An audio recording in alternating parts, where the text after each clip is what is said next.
Hey there, Dale. Hey, how you doing? It's a lovely Tuesday. How are you? I love Tuesdays. Well, it better be. We're doing market updates every Tuesday. That's right, we do. We're going to flip the script a little bit. We're actually going to talk about specific products in the non-QM world. Now, this one is DSCR, but Dale, before we even do that, what is QM, non-QM? I don't know. So QM stands for qualified mortgage.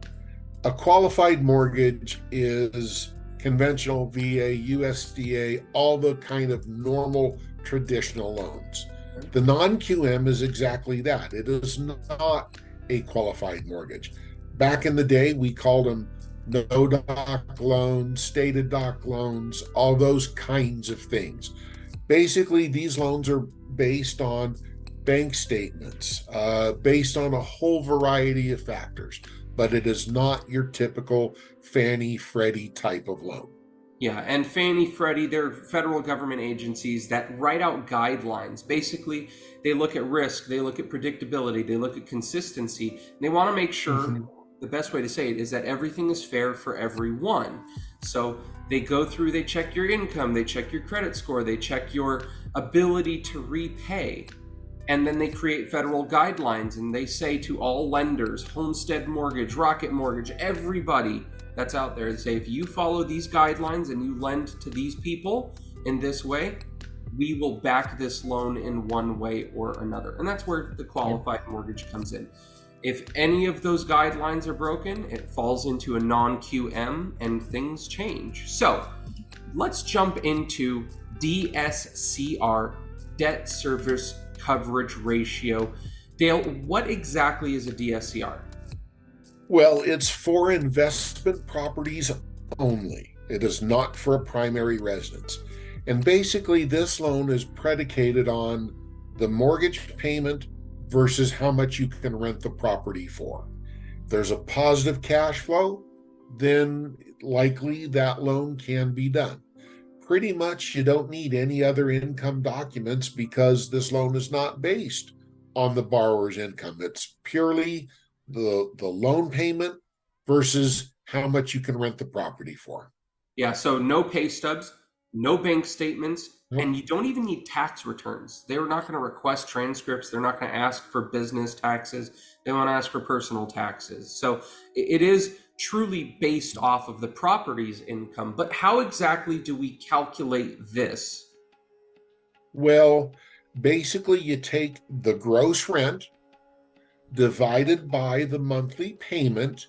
And just for those of you that don't know, the A at the end of PITI, because we all know what PITI is, A is association fees, because some places have association fees. And then the gross rent divided by the PITI, and you get the debt service coverage ratio.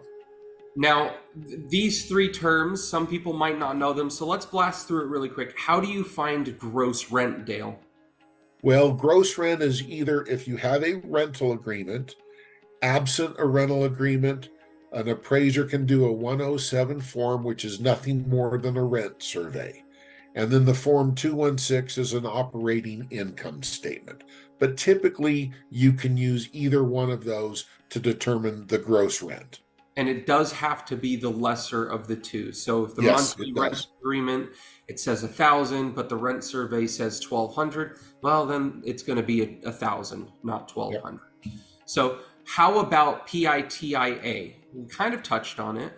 Yep, pretty straightforward. It's the loan payment, principal and interest, plus taxes, plus insurance, plus any association fees. Yeah, fairly simple on that. And then for the DSCR, this is important to know. You talked about positive cash flow, Dale.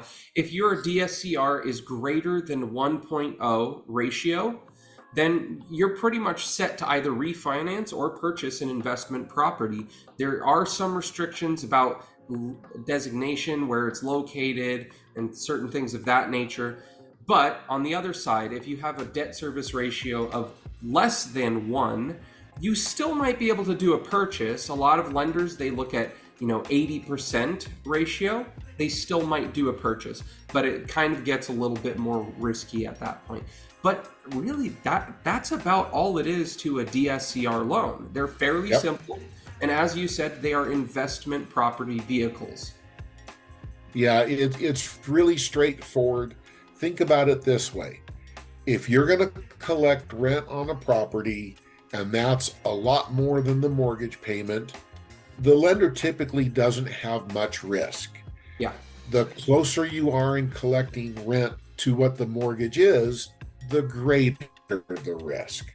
So there are some factors that are involved, but the reality is it's a great loan to purchase an investment property if you don't qualify the traditional way. Please do keep in mind, though, rates and fees are higher for these. Yep. Yeah. So rates, fees higher. You still need credit scores. There are different aspects, and there are ways you can bolster your profile and get a DSCR loan, even if your ratio isn't where it needs to be. But overall, a fairly simple loan. Most people wouldn't want to buy a property that they can't cover in rentals anyways. So it's fairly straightforward. But before you go, we do have our first-time homebuyer seminar coming Tuesday, September 19th, 5 p.m. here at the office, or if you need, we can do it online as well simultaneously. Yep.